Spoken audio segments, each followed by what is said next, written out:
continuons avec la bénédiction. Nous avons parlé de la bénédiction et notre Seigneur Jésus-Christ veut toujours bénir ses enfants. Dans l'enseignement précédent, nous avons dit que la bénédiction n'apporte pas de chagrin dans notre vie, elle nous enrichit. Nous avons lu dans le livre de Proverbes, le chapitre 10, le verset 22, nous avons dit que la bénédiction de Dieu, elle enrichit, elle n'apporte aucun chagrin.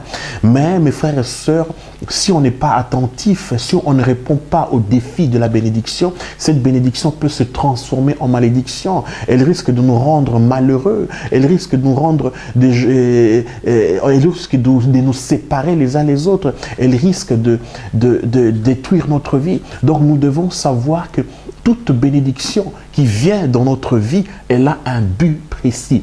Toute bénédiction qui vient dans notre vie, elle nous lance des défis. Elle nous lance un défi. Et donc, nous devons être vigilants pour que la bénédiction ne se transforme pas en malédiction. Pour que cette bénédiction que j'ai reçue de la part du Seigneur, qu'elle soit toujours une joie. Que cette bénédiction me réjouit toujours. Que cette bénédiction m'aide à ma croissance, m'aide à avancer. Qu'est-ce que Dieu ne veut pas pour la bénédiction? Mes frères et sœurs, Dieu ne veut pas que la bénédiction nous rende des idolâtres. Par la bénédiction, l'homme peut devenir idolâtre. Donc, nous devons savoir que toute bénédiction qui vient dans ma vie, que ce soit matérielle, financière, ne doit pas me rendre idolâtre.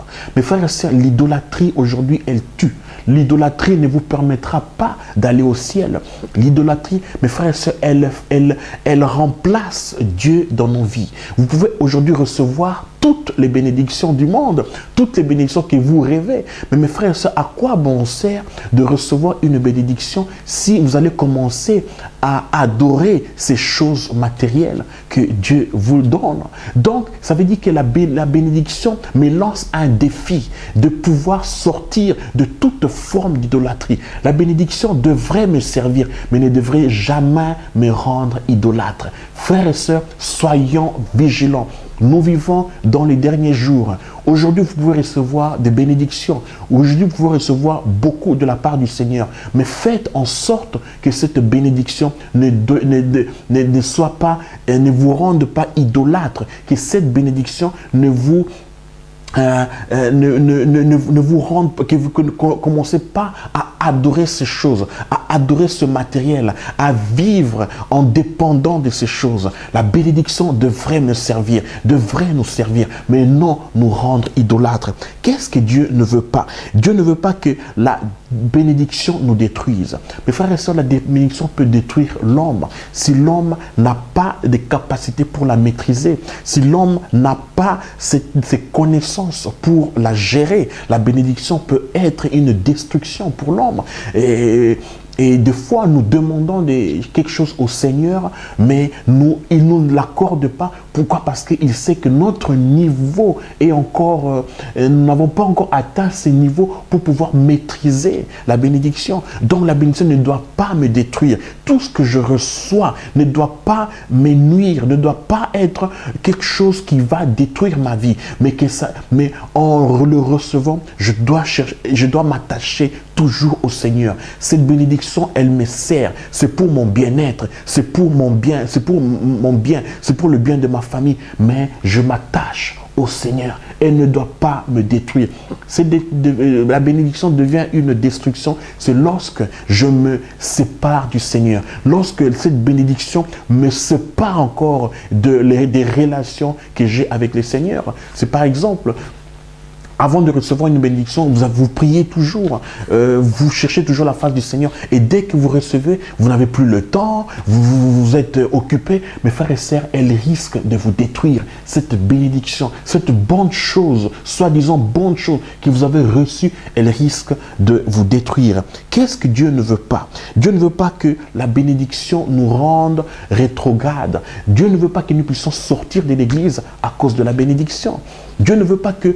Parce qu'il y a une catégorie de personnes qui se présentent à l'église uniquement pour recevoir quelque chose de la part du Seigneur. Bien sûr, frères et sœurs, on veut recevoir, on veut un bien-être pour sa famille, pour ses enfants, pour sa vie. Mais mes frères et sœurs, toute forme de bénédiction qui peuvent arriver dans votre vie ne devrait jamais vous séparer de l'amour de Dieu. Ne devrait jamais vous rendre rétrograde. Vous ne devez jamais sortir de l'église parce que vous êtes déjà rempli de bénédictions. Non, frères et sœurs, ça devrait être le contraire.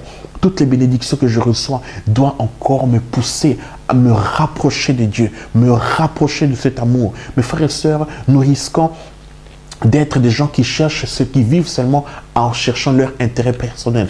Quand vous venez dans votre église, dans l'église, si vous êtes membre d'une église locale, mes frères et sœurs, ne vous contentez pas seulement de recevoir une bénédiction. Créez des relations avec Dieu. Créez ces relations. Même si aujourd'hui, vous êtes remplis de biens matériels, mes frères et sœurs, que cela ne vous pousse pas à sortir de l'église, que cela ne vous sépare pas de la communion fraternelle, que cela ne vous sépare pas de la communion que vous pouvez avoir avec le Seigneur, que cela ne vous sépare pas de l'amour que vous pouvez avoir avec Dieu. Mes frères et sœurs, et c'est un défi que nous lance la bénédiction.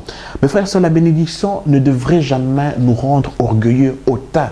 Mes frères et sœurs, soyez vigilants. Que toutes les bénédictions matérielles, tous les bienfaits, les bonnes choses qui viennent dans votre vie, mes frères et sœurs, ne devraient jamais vous rendre hautain, ne devraient jamais vous rendre orgueilleux. La Bible dit que Dieu résiste aux orgueilleux. Dieu aime les humbles. Dieu aime ceux qui gardent leur cœur dans l'humilité. Ceux qui cherchent et qui marchent, qui constamment marchent dans l'humilité. Donc, mes frères et sœurs, si aujourd'hui la bénédiction que vous recevez vous rend orgueilleux, mes frères et sœurs, elle risque de vous détruire. Elle risque de se transformer. Cette bénédiction qui était autrefois bénédiction, elle risque de devenir une destruction ou bien une malédiction. Donc, la bénédiction ne doit jamais me rendre orgueilleux. Je l'ai reçu. Non, non, non. Je garde mon cœur dans l'humilité. Je garde mon cœur dans les